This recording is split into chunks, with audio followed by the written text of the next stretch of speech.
Alumnas y alumnos, ¿cómo están? Es un gusto darles la bienvenida a una sesión más de la asignatura Historia Tercer Grado. Soy el maestro Antonio Blas Hernández y para comenzar me gustaría recordarles la importancia de seguir practicando las medidas sanitarias que nos permiten controlar la propagación del COVID-19. No olviden lavarse las manos varias veces al día, por lo menos durante 20 segundos. Si necesitan salir, usen el cubrebocas y mantengan la sana distancia, alejándose de las demás personas mínimo 1,5 metros. El día de hoy continuaremos aprendiendo sobre la Revolución Mexicana, los grupos revolucionarios, sus líderes y demandas, así como las diferencias entre ellos. ¿Alguna vez se han preguntado por qué la lucha armada se prolongó durante varios años si Porfirio Díaz dejó el poder en 1911? La Revolución Mexicana es uno de los procesos más complejos de nuestra historia, debido a las diversas condiciones políticas, económicas, sociales que existían en el país y a los intereses particulares de cada líder y grupo social. Con el inicio de la lucha armada, los grupos revolucionarios vieron la oportunidad de mejorar sus condiciones de vida y poner fin a la dictadura. Sin embargo, con la renuncia de Díaz se hicieron evidentes las diferencias entre los revolucionarios y sus demandas los obligaron a continuar con la lucha. El propósito de esta sesión es explicar la diversidad social y regional de los grupos revolucionarios, sus demandas y líderes. Antes de iniciar, les recomiendo que tengan a la mano su libro de texto, así como cuaderno y bolígrafo para anotar ideas principales, dudas o comentarios, para que posteriormente las compartan con su maestra o maestro en las actividades que seguramente les solicitarán. Vamos a comenzar con la lectura de 2 apartados del texto Los Zapatistas, editado por el Senado de la República y el Instituto de Investigaciones Jurídicas de la UNAM. Dice así: el origen del zapatismo. En el estado de Morelos, un mestizo llamado Emiliano Zapata encontró en las palabras de Madero una voz de esperanza y de verdadera determinación para cambiar México. Con una educación básica, Zapata no superaba en preparación a la mayoría de sus hombres, pero lo guiaba el ideal de restaurar la tierra a su verdadero dueño, el campesino que trabaja y muere en ella. Aun cuando él mismo podría considerarse como un ranchero independiente y exitoso, desde la juventud sintió en carne propia cómo los poderosos hacendados abusaban de la ignorancia y de la extrema pobreza de los campesinos, siendo esto permitido por el gobierno. En las fases iniciales de la Revolución Mexicana, Zapata decidió que era el momento de actuar y proclamó la fundación del Ejército Libertador del Sur. En poco tiempo, acumuló una gran fuerza constituida por campesinos e indígenas, quienes abandonaron sus empleos y formaron el Ejército Revolucionario Agrarista que apoyó a la rebelión maderista en el sur del país. La evolución del Ejército Libertador del Sur. Opuesto al ejército rebelde que peleaba en las áridas tierras del norte, el Ejército Libertador del Sur de Zapata estaba conformado por hombres de campo, arrieros y gente del pueblo con menor experiencia en montar caballo o en el uso de armas de fuego. La organización de los zapatistas inició como una federación de pequeños grupos regionales independientes entre sí que trabajaban sin mucha coordinación. Los campesinos, que se volvían guerrilleros, vestían su atuendo de trabajo diario y sus amplios sombreros con estampas religiosas, que fueron su distintivo más particular. Sus armas eran una compleja mezcla de antiguos mosquetes de avancarda, rifles de percusión Remington, Winchesters y Mausers de diferentes modelos y orígenes. Esta diversidad y la escasez de armas y municiones fueron constantes que afectaron el desarrollo de las primeras acciones a favor del Ejército Federal. Los zapatistas compensaron las deficiencias logísticas y de equipo con una increíble bravura y determinación. ¿Qué les pareció la lectura? Se describe a uno de los líderes más representativos de la Revolución Mexicana, Emiliano Zapata y su Ejército Libertador del Sur, conformado por campesinos, en su mayoría víctimas de abusos por parte de hacendados que les habían despojado de sus tierras o del agua necesaria para cultivar sus parcelas. Tenían como principal demanda el reparto de tierras. Como recordarán por lo visto en la sesión pasada, la desigualdad y el descontento social fueron algunas de las causas que provocaron la crisis del gobierno porfirista, el inicio de la Revolución Mexicana y la llegada de Francisco I. Madero al poder en 1911. Hoy vamos a continuar con algunos de los sucesos más relevantes de la Revolución Mexicana. Después de la renuncia de Díaz, se convocó a elecciones. Madero fue electo presidente y José María Pino Suárez como vicepresidente. En su gobierno se respetó la libertad de prensa, se convocó a elecciones en varios estados para ocupar cargos y se procuró dar respuesta a las demandas de los diversos grupos revolucionarios con apego a la ley. Proceso que implicaba más tiempo del que algunos estaban dispuestos a esperar. Esto provocó el descontento y desconfianza de algunos de estos grupos, porque consideraban que sus demandas era un asunto urgente que atender. Madero consideraba necesario mejorar las condiciones de los trabajadores y campesinos, pero procuraba no afectar a los dueños de las fábricas ni a los latifundistas. Temía ahuyentar el gran capital de las empresas nacionales y extranjeras. Hagamos una pausa para analizar la siguiente imagen a partir de las preguntas. ¿Quiénes aparecen en ella? ¿Qué edad tienen las personas retratadas? ¿A qué clase social creen que pertenecían y a qué grupo revolucionario? ¿Qué elementos les permiten deducirlo? Esta imagen corresponde al Ejército Libertador del Sur cuando incursionó en la Ciudad de México al mando de Emiliano Zapata. Como refiere la lectura inicial, este ejército estaba conformado principalmente por campesinos indígenas que habían perdido sus tierras a manos de hacendados latifundistas en el estado de Morelos y otras regiones del centro del país, como el Estado de México y Puebla. Muchos de ellos consideraban que no bastaban las transformaciones que había emprendido Madero. Para profundizar en este tema, les comparto el video del investigador mexicano Felipe Ávila. Pongan atención en las características de las personas que conformaban los ejércitos revolucionarios y en las regiones de influencia de cada grupo. Corre video. Hola, ¿qué tal? Soy Felipe Ávila. Me da muchísimo gusto estar nuevamente con ustedes, alumnas y alumnos de tercero de secundaria. En esta ocasión voy a platicar con ustedes acerca de las diferencias entre la Revolución del Norte con la Revolución del Sur. Como todas y todos ustedes saben, México es un país muy diverso, muy distinto en sus regiones, muy complejo. Una parte es el México de los estados norteños, de los estados fronterizos. Otra parte distinta es la región central y una parte también muy diferente es la del sur y del sureste. De manera que algunos autores han dicho que no se puede hablar de un solo México, sino de muchos Méxicos, porque cada región tiene sus particularidades, tiene sus diferencias, tiene su historia, tiene su cultura, y si bien todos formamos parte de la nación mexicana, es muy importante que sepamos apreciar y respetar las diferencias.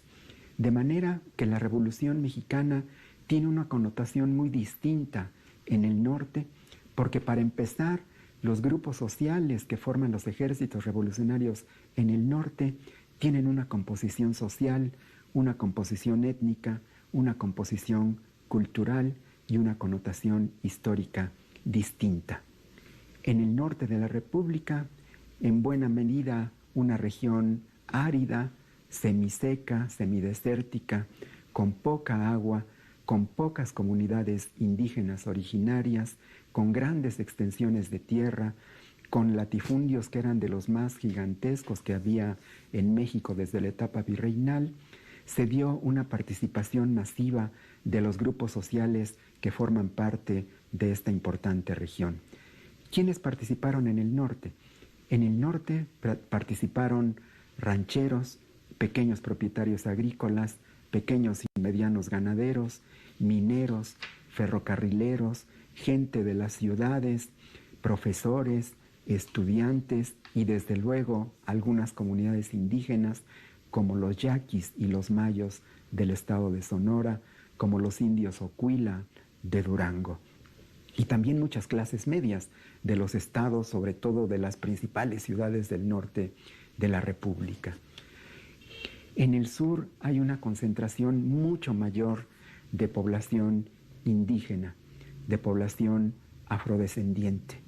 Hay una mezcla racial desde los tiempos del virreinato, en donde las comunidades originarias de estos territorios, los dueños naturales de la tierra, se mezclaron con la población europea que llegó en el siglo XVI y con la población africana que fue obligada a dejar su territorio de origen para ser esclavizada y traída por la fuerza a trabajar en las minas y en los campos agrícolas del sur y sureste de la República. De manera que la Revolución Mexicana es muy distinta en el sur. En el norte son los grandes ejércitos de Pancho Villa, de Álvaro Obregón, de Venustiano Carranza. En el sur de la República es sobre todo el ejército campesino, el ejército indígena de Emiliano Zapata. Por eso es que la Revolución Mexicana es tan interesante y tan compleja, y por eso es que es tan importante que la sepamos diferenciar, porque el proyecto de nación que buscaban y por el que luchaban los revolucionarios del norte tenía muchas diferencias con el proyecto que enarbolaba el ejército zapatista. Es muy importante que aprendamos a reconocer estas diferencias, porque estas diferencias alimentaron, nutrieron y enriquecieron finalmente lo que resultó de ese importantísimo episodio que fue la Revolución Mexicana. Muchísimas gracias y espero verlos pronto en una siguiente ocasión. Como pudieron apreciar en el video, dentro de las filas revolucionarias no todos los combatientes y sus demandas eran iguales. Existían contrastes muy marcados, definidos por las necesidades, el origen social y la región de donde provenían, ya que al ser nuestro país un territorio tan diverso, territorial y culturalmente, las exigencias eran distintas. Son precisamente esas diferencias las que analizaremos a continuación. La ruptura de los zapatistas con Francisco y Madero alcanzó un punto de no retorno cuando proclamaron el Plan de Ayala el 28 de noviembre de 1911. En este documento dejaban clara la desconfianza hacia el presidente y advertían que mantendrían su lucha hasta obtener la posesión de los terrenos, montes y aguas que les habían sido robados por hacendados y caciques. Pero este no fue el único levantamiento que Madero tuvo que enfrentar. Pascual Orozco también se levantó en armas en Chihuahua con el Plan de la Empacadora en marzo de 1912, mediante el cual se desconocía a Madero como presidente y se proponía un programa de reformas laborales y agrarias. El orozquista era un grupo conformado por campesinos, obreros y clase media de diferentes estados del norte: Chihuahua, Durango, Coahuila, Zacatecas y San Luis Potosí principalmente. Pero el levantamiento armado que tendría mayores repercusiones sería el protagonizado por Félix Díaz, sobrino de Porfirio, y el general Bernardo Reyes en 1913. Un año antes, habían intentado conseguir el poder mediante insurrecciones separadas, el primero en Veracruz y el segundo en la zona norte del territorio. Ambos habían sido apresados en la misma cárcel, donde organizaron un golpe de Estado en contra de Madero.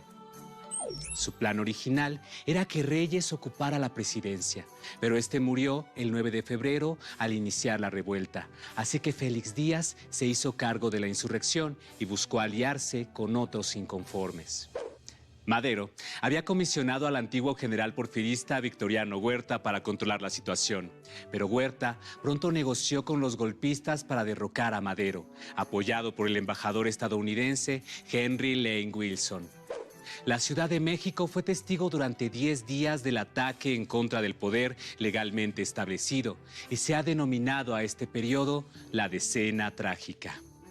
Huerta consumó el golpe de Estado en contra del presidente y afianzó su control de la capital, Para completar su traición, ordenó asesinar al presidente Madero y al vicepresidente Pino Suárez. Les invito a conocer con mayor detalle lo ocurrido durante la decena trágica a través del siguiente video. En él podremos apreciar lo que sucedió en estos días que pusieron fin al gobierno de Madero, quien encabezó la primera etapa de la Revolución Mexicana. Presten especial atención a los personajes que intervinieron en este proceso y la forma como fueron tejiendo su alianza. El 9 de febrero de 1913 inició el golpe de Estado en contra del presidente Madero. Los presos Félix Díaz y Bernardo Reyes fueron liberados por órdenes de Victoriano Huerta, con el objetivo de atacar Palacio Nacional. En el primer enfrentamiento, Bernardo Reyes murió y Félix Díaz inició negociaciones con Victoriano Huerta y con Henry Lane Wilson, embajador de Estados Unidos en México. Mientras esto ocurría, Madero seguía creyendo en la lealtad de los jefes y las tropas militares. El 18 de febrero, Victoriano Huerta reveló su traición y apresó al presidente Madero y al vicepresidente Pino Suárez en Palacio Nacional. Al día siguiente, Victoriano Huerta se posicionó como gobernante interino. Este hecho se conoce como el Pacto de la Embajada o de la Ciudadela. El 22 de febrero, Madero y Pino Suárez fueron asesinados por órdenes de los golpistas durante un fingido traslado de Palacio Nacional a la penitenciaría de Lecumberri. A la prensa se le informó que había sido un asalto, pero más tarde el golpe de Estado fue descubierto. Por influencia de Huerta, Pedro Lascurain, secretario de Relaciones Exteriores, fue declarado legalmente presidente de México por el Congreso. Este fue un movimiento que solo sirvió para que Lascurain renunciara de inmediato a su cargo y Victoriano Huerta pasó de secretario de Gobernación a presidente de México. El nuevo mandatario en aparente legalidad fue finalmente Victoriano Huerta.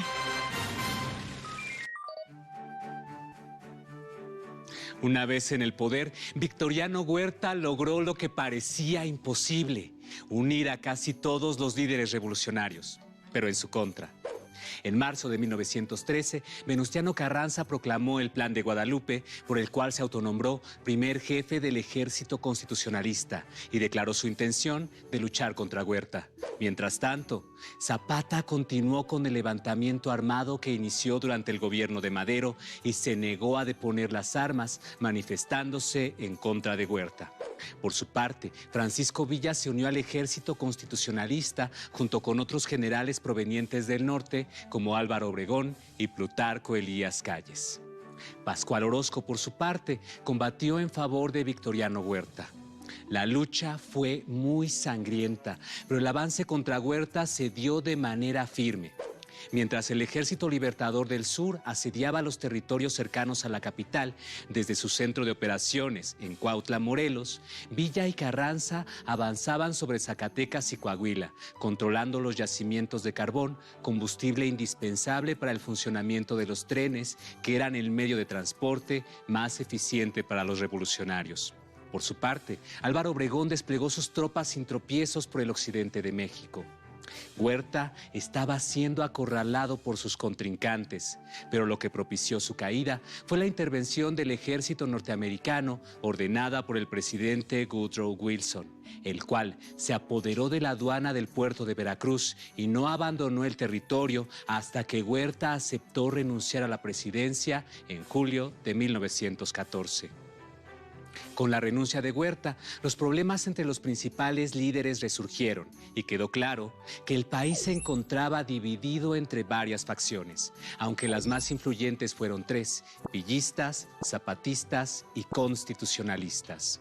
Si bien estos grupos compartían su rechazo a Victoriano Huerta, diferían en sus demandas. Mientras villistas y zapatistas exigían reformas sociales y agrarias profundas, los constitucionalistas buscaban un cambio político más moderado, ya que sus dirigentes, Venustiano Carranza y Álvaro Obregón, representaban a las capas más altas de la sociedad. El primero había sido gobernador de Coahuila durante el gobierno porfirista y el segundo pertenecía a la clase media. El centro de operaciones del ejército constitucionalista se encontraba en Coahuila y su ejército estaba conformado por abogados, ingenieros, profesores, periodistas, ganaderos, obreros, campesinos, estudiantes y terratenientes. Su principal demanda, como lo había dejado claro el Plan de Guadalupe, era restablecer el orden constitucional que se había violentado con Victoriano Huerta. Estas diferencias se hicieron más evidentes cuando se convocó a una convención de líderes revolucionarios en octubre de 1914 en la ciudad de Aguascalientes.